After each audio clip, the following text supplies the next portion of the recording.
Hello, everyone. Welcome to the Talk to Defeat ALS podcast. I'm your host, Tony Heil, Director of Communications and Public Policy here at the ALS Association Greater Philadelphia Chapter. We are now in the month of March 2019, though if you're listening, it could be April, May, or a whole different year, because that's how the internet works. And today, for March, it's Social Workers Month, and we're, as a chapter, very proud to have many social workers working here who contribute so much to the ALS mission and make our chapter the success it's been for over 40 years.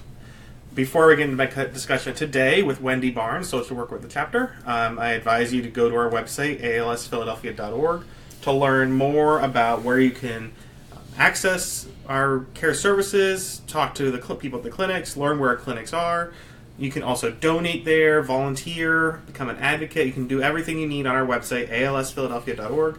Follow us on social media, all at ALS Philadelphia, whether that's YouTube, Facebook, Instagram, Twitter. I think that's it. So with all of that, I'm asking Wendy, because she is phenomenal. She's been here for more than a minute, been doing a lot with the ALS cause. We've talked before on this podcast. So Wendy, thanks for joining the podcast again today. Thank you, Tony. I'm glad to be invited. Yeah, well, I'm glad when you're here. You're not always in the office. You're everywhere. Right, I travel a little bit, yep. A little bit. So our focus this month is about the social work people in our chapter, all the work you guys do, and showing some appreciation. So the question starts with, when and why did you become a social worker? So I knew I wanted to be a social worker dating back to high school. That was really when I wanted to go to college, that was going to be my degree. Did you know anyone else who was a social worker? No, I had really no experience. I always, my high school summer job was working in a daycare. But I had an idea that I wanted to be an adoption social worker. I was really interested in the adoption field. So when I was in high school, it was social work all the way. Did my research, found an accredited social work school at Elizabethtown College. And then when I graduated from there, went right for my master's at Widener University and then started my career. That's great. And then did you immediately get into ALS work, or were you doing other things first? No, mine's kind of a funny story. I started off in early intervention, so working with children with special needs. Then I eventually worked in a rehab hospital in Allentown. I did a little bit of work in home care, and I did a little bit of work in hospice. So it's kind of interesting that I had experiences in all of those different fields, and it was tremendous education for me when I entered the ALS field, because I really was all of those different disciplines and those different the hospice, the home care, the rehab. I learned what a PT, an OT, and a speech therapist was and what they did. And I really needed all that background information when I started working with ALS. Wow, that is all of those things sound challenging and complicated. People don't really understand all the complexities that a social worker has to deal with, no matter the field they're in. Even if you were doing adoption type things too, all of those are complicated regulations, complicated populations of people, so that's tough. Right. So, it's important for me, I need to know what a physical therapist does, so that if a family asks me, for information on equipment, I have, I'm certainly not an expert on it, but at least I have background, and I can, and all those types of community resources, home care, hospice, I have conversations about all of those topics almost every day with our families. And from my experience, both having ALS in our family and being here, one of the things I think that all of our families need, because for almost all of them, 95% or more, never had ALS in their immediate life. So one of the things you bring with that experience and others do is helping them know what questions to ask, right? Because you have this background. Right. So you'll answer their general questions, but then you might direct them to, you should ask about this. Here's something you'd be prepared for. So they might be very smart people, probably are, but I wouldn't know what to ask until I come to someone like you. Right. I mean, we're here to provide resources and information, and education. So, and there's a lot of different topics that we can provide information on. Just depends on what's going on in that person's life at that time. Whether it's information on how to apply for disability services or how to find a local home care agency to come in and help with bathing and dressing, or maybe even just a local counselor. Who can they go talk to? So we delve into a lot of different things, and that, I think that's what keeps our job interesting too. We're not talking about the same thing every day. Each family has different needs, and we can find those resources together. And the disease is very overwhelming, especially at the start, right? Correct. So your job is to make it a little bit less overwhelming, even though you have a lot of information to kind Right. of throw at somebody. Right. So I guess you guys develop strategies as social workers and make that presentation Right. less daunting. Yeah, and I mean, when we meet a family for the first time, they have usually a multitude of questions. So what we try and do is scale back and try and talk about what's the immediate need. Let's pick two things to start working on. Mm-hmm. Whether it's we need to get the disability paperwork in because you can no longer work. What we try and do is scale back. Let's talk about a few things to work on and get accomplished, and then we'll start dealing with the other things. So we really try and stay focused on what the immediate needs are, knowing that there's going to be needs down the road as well. But we can only work on so many things at one time. So I think families have appreciated that kind of feedback. They see that they're overwhelmed and they feel like they need to do 20 things at once. And I think our role is to help them focus. Let's pick a few things that we can work on. Let's get those accomplished, and then we can start working and looking down the road.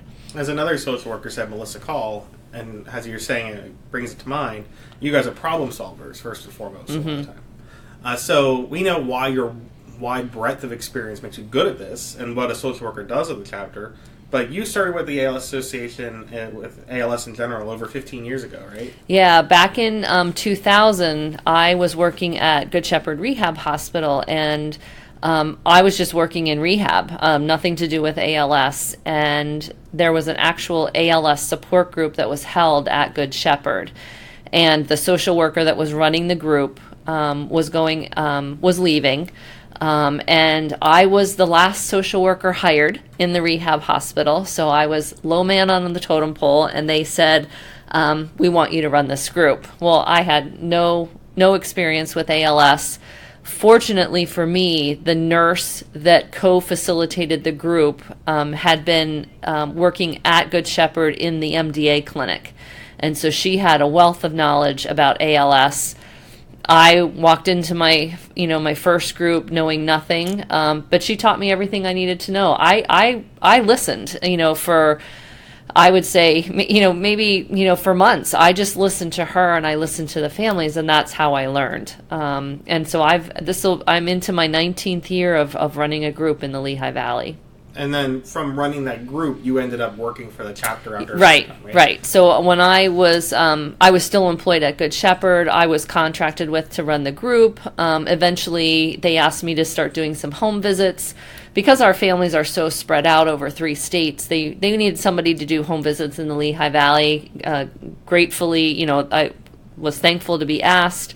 Started doing that, and then as my job changed and I had children, I came to work for the ALS Association part-time, and as my kids grew up, I started adding more hours. So now I'm full-time. I've been full-time for quite some time, and this is where I see myself staying in this career and continue with ALS until the day comes for retirement. Yeah, and now you're part of the multidisciplinary team at the Lehigh Valley Health Network, and so you understood that when you got there. Had you ever worked in that kind of clinic before? No. So I kind of developed that then. Right. So I was connected with Dr. Glenn Mackin at the clinic at the time that he was interested in running a clinic and organizing a clinic. And being the local social worker, we got together, and with the help of the chapter, we established our clinic. We were in a small basement office at the hospital. Now we're in a beautiful neurology suite on the same campus. But yeah, we were together about 15 years and developed that clinic, and it's still running today. So, it started out small, and now we see an average of 65 patients at any given time. That's a lot. I mean, it's hard to keep that in your head, I think. So that's what got you here. That's what you've kind of grown. It's really something to be proud of for yourself and anyone at that clinic. So what are the challenges for you with either being a social worker or being a social worker for the ALS cause? Well, I think there's a lot. I mean, there's a lot involved. ALS affects, the person with it, the caregiver, the family, their community. I think for me, it's, have we done enough? Have we given enough information? There's always something, that I think we feel that, could we have given more information? Could we have said that better? But I think, we work as a team with the families. They keep us in check. We keep them in check. And that's what's really nice about the relationship, that we can work together. They provide us with information, and we try and get them as connected as we can, whether it's helping with paperwork, it's getting them connected to a group, it's helping find a volunteer. We can't fix everything, but we certainly try to provide as much help as we can. So one of the complexities is wanting to provide one of the challenges is providing as much help as possible, and the complexities of the disease and the family. There's a lot to put in your head with any one visit. Right. And right now I probably have 70, 75 patients in the Lehigh Valley, and it's hard to divide your time between that many families. So sometimes it's just a little overwhelming. You wish you had more hours in the day so that you could reach out a little bit more, maybe do a few more home visits, maybe spend a little bit more time on the phone. But when you have, a lot of families in need, that can be a challenge too, that you can, you want to be able to spread yourself far, and sometimes that's just not always possible. And in addition to those 75 families, you run the chapter's Howard Abrams in-home care program. Correct. So you have that big workload, plus the challenge of administering that program to any person that needs it, right? Right. So I wear a lot of different hats with the chapter. I've never seen you wear a hat at all. Yeah, I don't. Yeah, I'm not really a hat person, but If I had hair that looked nice, I would never wear a hat. There you go. So yeah, I facilitate the in-home care and the accessibility program through the chapter. I attend the clinic. I run the support group. I do home visits. And it actually brings a lot of variety to my day. So I think that helps. I think that helps me stay focused because I do have. No day is the same, and I think that helps actually get through the days, because you get to do, I'm not stuck in the office all day, I'm not stuck doing paperwork all day, I can be out in the field, I can be visiting families. My group in the evening that we do once a month is phenomenal. I only get to see them once a month, but it's such a different venue to be with multiple people dealing with ALS and their caregivers in one room all together. We keep hearing about so many families who find value in those groups, and it's something that I don't think we publicize enough, because we don't really raise money off it. It's a private thing a lot of the time, so you really don't get the stories from it that you can put out there without sharing too much. But we hear so many good things about every one of the resource groups from the people with ALS who talk to us at walks or other events. I think it's probably the most valuable starting point. Right. Yeah. It's an opportunity for everybody to be together in a very informal setting, and just sharing with each other, just talking, learning from each other. I just had my group on Tuesday night, and one of our patients was turning 79 years old, and her sister and niece flew in from Holland, and they came to the group that night, which was incredible. We had these 2 extra caregivers in that day, flew in from Holland for her birthday, and they joined us at the group. I mean, that typically doesn't happen. It would be weird if it did. Yeah. Normally we have visitors from Holland. Yeah. So it was neat, and I think the rest of the families at the group, just thought that was really special as well. And one of the challenges, one of the bright spots I know of those groups is making everyone feel comfortable. Is not easy to do, especially if they're new. But then it's also, I assume, really great that that they can bring people, and it doesn't disturb the atmosphere of that group. Right. Everyone can grow and make everyone feel comfortable. Right. It actually helps, the more people you have coming, the different experiences, the different stories, you get to know each other pretty well in these meetings, and it's amazing to watch the families that have been there for a while welcome a new family. It's an incredible thing to watch, because they know what they're going through, and to welcome them and talk about what's helpful. It's neat that it comes full circle within the group. And that's really how our chapter was founded, because there was early groups and those discussions both with Felice Weiner, who was the chapter's founder in '77, which was forever ago, or with Ellen Phillips, Ben Orenstein. There was those groups. And the whole purpose of the ALS Association, including Howard I. Abrams, who was running this program, was to make people feel welcome. And once they feel welcome, we can provide them with more care. Right. So those are some of the challenges you presented yourself with, or you're presented with, and how you make the best of them to help people. Whether it's this year or in the future, what are you hoping to do as a social worker with the chapter that would, be very fulfilling, or for yourself or for the cause? Yeah, one of the things I want to do more of in the Lehigh Valley is is to develop some more programming for caregivers. I want to do some fun things. I want to do some creative things. I want to not always talk about ALS. So one of my ideas is, there's these painting parties are really popular out in the community. My wife's done those. I would love to get, so that's kind of on my agenda for this upcoming year. Let's schedule that, there's a funny one with this professional wrestler, Kane, and he's like this 350-pound guy, like 7 feet tall, and there's all these normal-sized people like you and me. And then there's this big guy, he's holding up the painting he did at it. But everyone got together. Right. And it's just a fun night, and we don't have to talk about ALS that night. We can talk about our painting skills, and so that's one of the things I kind of have on my agenda, and one of my goals for this year is to do something different. Try and get more caregivers in our community, whether it's just for a cup of coffee. Because I think they want to talk to each other, and we just have to be able to provide the avenues to do that.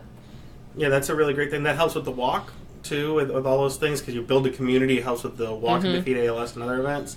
And I'm really glad you said that you want to do something different, as opposed to I just want to add more hours to this or kind of a group. So, but you're the lead person, in a way, for the Lehigh Valley Walk, because you promote that at the clinic, and you do all sorts of other things. Can you just give a little bit of background about the Lehigh Valley Walk, and people can get involved now, right? Yeah, we're always looking for families to get involved and form teams, and we're also always looking for volunteers for our walk committee. So we meet once a month and plan the walk. We start in January for our walk that's in October. We try and come up with some creative things, something new that we want to promote at this upcoming walk. Is we were trying to get some animal vendors, like veterinarians and things like that, because actually at the Iron Pig Stadium in Allentown, they allow dogs to walk on the warning track, and they allow animals to do the walk with us. So one of our ideas was to bring some pet vendors out and have a little pet area, and maybe the vendors can display some of their items that they're selling, but also just to we want it to be not only kid friendly but pet friendly. So just each walk we try and do something a little bit different, focus on something a little bit different, but it's a great place. What I enjoy most about the walk is when the families see each other, whether they're connecting at clinic or at the support group or maybe a caregiver event that's going on, they get there and they see that they're not alone. They see that there's this whole community of people, and it's really a happy day. Some people, I think, I've been told many times that they feel like the walk is going to be a real sad thing.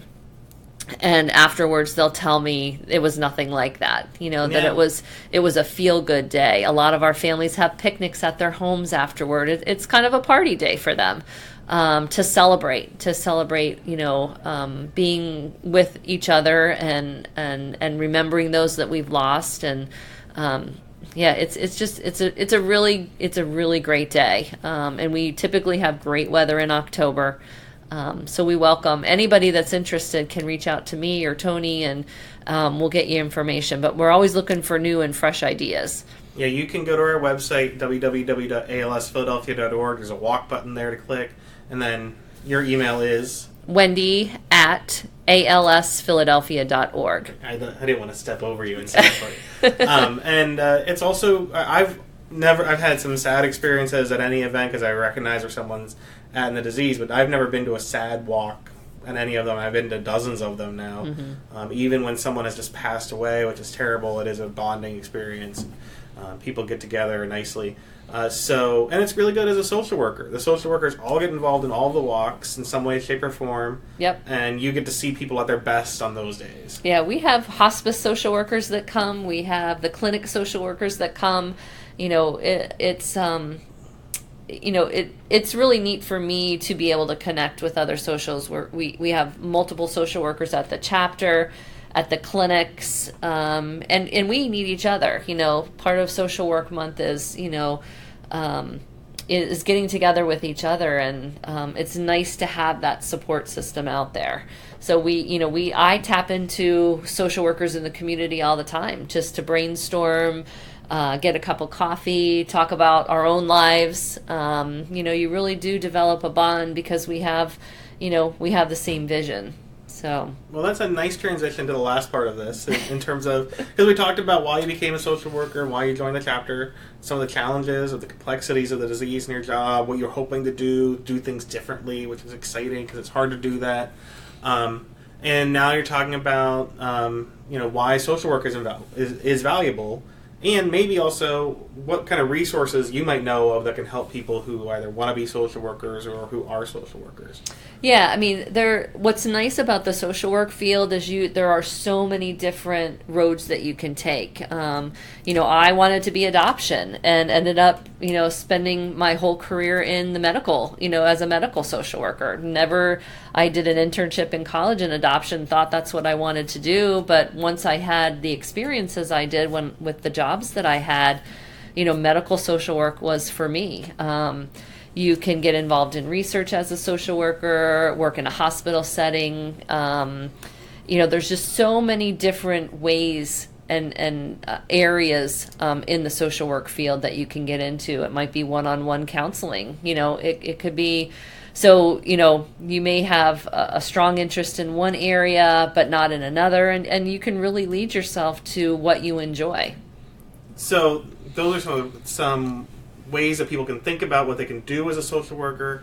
Are there any websites or things you recommend, or groups? Well, there's the National Association of Social Workers is NASW, mm-hmm. And they have chapters, just kind of like the ALS Association does. They have a PA chapter. Wonderful information on their websites. They offer all kinds of educational webinars. They have local meetings. So it is a neat way. There's Kutztown University does a big social work conference twice a year that I always attend, and it's amazing to be in this room full of newly graduated social workers to somebody who's been working in the field for 50 years. And it's that great networking. We all sit and have lunch together. It's just amazing to see that many social workers fill up an auditorium at a university. That's exciting, and it's good to see more people wanting to do it. So I'm glad that social work's so valuable. I'm glad that our chapter values it. It's a core part of our organization. And so I know we appreciate everyone that's doing it. Wendy, thanks for joining the Talk to Defeat ALS podcast. Is there anything else you want to say before we... Oh, I appreciate being asked. I don't get the opportunity to do this very often. I know I've done one on in-home care, so it's kind of fun to talk about what I do specifically, and what led me to my career. So I'm happy to do it whenever you want. Okay, I'll knock on the door more often. There's also stories to tell, and it's all valuable. So if you want to contact any of our social workers, go to our website, www.alsphiladelphia.org, and you can contact staff through there, find all of them in your area, or go to your clinic and find out who to talk to and get some information. They can give a lot of tips, lots of help, and more importantly than giving advice is listening. That's the best part of your job. Yep, absolutely. So go to our website and find us on social media, all at ALS Philadelphia. And I hope that this year you'll join a Walk to Defeat ALS, either in Lehigh Valley or near you, or you'll just donate, volunteer, or advocate in your own way. Maybe you'll come to Advocacy Day again this year in Harrisburg. Yep, love going to Harrisburg. Great. Well, thanks a lot, Wendy. Thanks for everyone listening, and please share and help raise ALS awareness and raise awareness of our great social workers. Thanks, Tony.